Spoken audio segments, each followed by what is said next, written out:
So it is my hope that even though I know the information that I shared yesterday was a shock to many, many of you have expressed that in the responses or the messages to me, but I also am very grateful for the ones that reached out to me, the ones that were already aware of my story from years ago, whether I was helping you, coaching you, or we were just having a conversation because of things that you felt you could not get over. It does my heart good to know that you're still doing good and that you remember the conversation that we had. But my goal going forward literally is about forward movement. Despite what happened, despite that my birther knew, lied, held on to the lie, sisters knew, son definitely knew, Peppa Pig definitely knew. The focus now should be on how do we prevent something like that from happening again to the ones that we know for a fact are coming behind us. Despite the fact that it happened, I can still stand here, sit here, and say that I'm grateful. I'm grateful that the Most High protected me.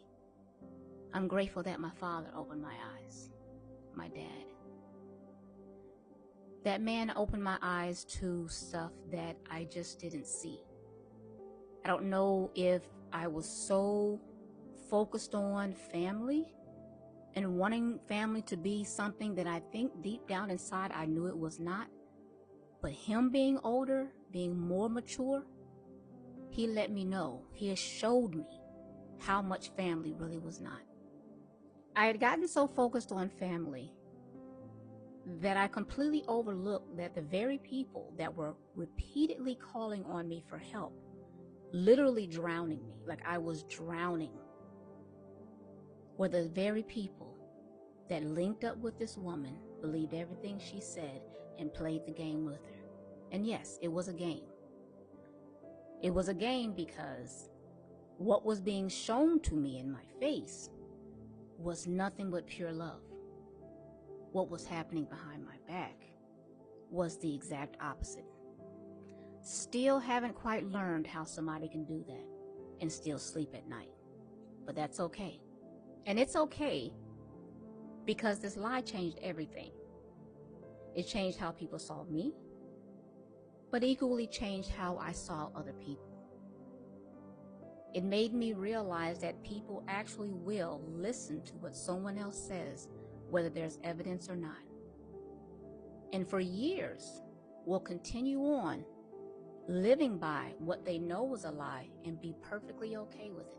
I actually had someone ask me last night, how was I and how do I keep moving forward knowing, the players, the ones that, played a role in this. And it was a lesson, harsh lesson, but it was a lesson. I'll never see these people another day in my life. You learn the lesson and you keep going. And I'm going to share some of the lessons that I've learned from this. So for the ones that are with me, the ones that follow me, my mentees and my people that follow me, listen to some of the lessons that I have learned and please take heed. Okay? Family, they are the ones that care. If you have people in your life that are willing to do things like this to you, knowing that it could mess with you, even worse, they know you have children and didn't even care how this could have affected the children. That's not family, baby. Here's the lessons. First lesson, silence does not equal healing, especially if it's forced. If you're keeping silent because you're trying to protect somebody else, baby, that is not healing. That's no different than grandmama and them protecting the uncle that they know is messing with all the little girls in the family. But for some reason, they take care of the uncle and not the little girls. First lesson. Second, being disbelieved does not mean your story is not true. Okay, and I actually have had this conversation with a couple of you. You know what you went through. You know what you experienced. You don't need anybody to agree with you on that. You know what you felt. Feel it, but feel and go through it so you can release it. Third, family can be your absolute first betrayal. These are the ones that oftentimes feel like they are entitled to treat you like crap, to ostracize you, to get together with the other demented crew and treat you exactly how people treated them. And instead of them having any wherewithal to not repeat the cycle, they continue to repeat it.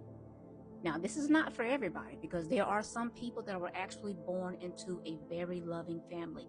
I'm talking about the ones that have the nerve to treat you like crap, and then how dare you complain, or how dare you have something to say about it because I'm your family. This is what family does. That's not family. Family is love. Fourth, you owe absolutely no loyalty to anybody that has disparaged or lied on your name. That is called self-respect. Unfortunately, we come across people, whether family or not, that give you or say you have audacity to have some self-respect, typically because they don't have any.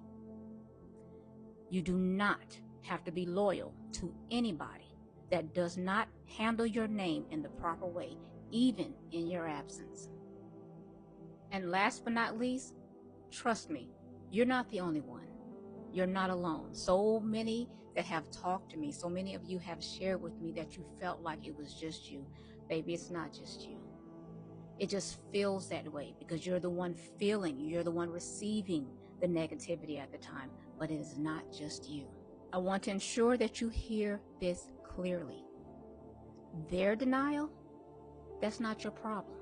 You keep going. Their silence, that also is not your shame. That is their shame. It's one of the things they will never tell you. Somewhere down the line, someone dragged them through the mud. And instead of them getting some help or trying to heal from that, they just turned around and slung that mud on somebody else.